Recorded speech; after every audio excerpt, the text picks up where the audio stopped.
அரசுமுறை பயணமாக செஷல்ஸ் நாட்டுக்கு சென்றுள்ள பிரதமர் மோடி அந்த நாட்டின் பார்லிமெண்டில் உரையாற்றினார். அப்போது அவர் பேசியது, இந்திய பெருங்கடல் நாடுகளிலேயே இந்தியாவின் உறவில் செஷல்ஸ் தனித்துவமான இடத்தை பெற்றுள்ளது. எனவேதான் இங்கு வந்திருக்கிறேன். இந்தியா செஷல்ஸ் நட்புறவு ஏதோ 50 ஆண்டுகளுக்கு முன்பு ராஜதந்திர முறையில் துவங்கியது அல்ல. 1770ஆம் ஆண்டிலேயே இந்த நட்பு துவங்கிவிட்டது. அப்போது செஷல்ஸ் வந்த தெலமாக் என்ற கப்பலில் 5 இந்தியர்களும் இங்கு வந்திருக்கின்றனர். அப்போதுதான் நம் நட்புறவு துவங்கியது. அரசு ரீதியிலான உறவு துவங்கும் முன்பே இரு நாட்டு மக்களும் நட்புறவை கட்டி எழுப்பிவிட்டனர். இந்திய பெருங்கடல் இந்தியாவையும் செஷல்ஸையும் பிரிக்கவில்லை, மாறாக ஒன்றிணைக்கிறது. அதன் வழியாகத்தான் நாம் தொன்று தொட்டு நண்பர்களாக இருக்கிறோம் என்று மோடி பேசினார்.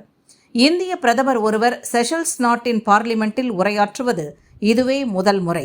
அந்த பெருமை மோடிக்கு கிடைத்துள்ளது.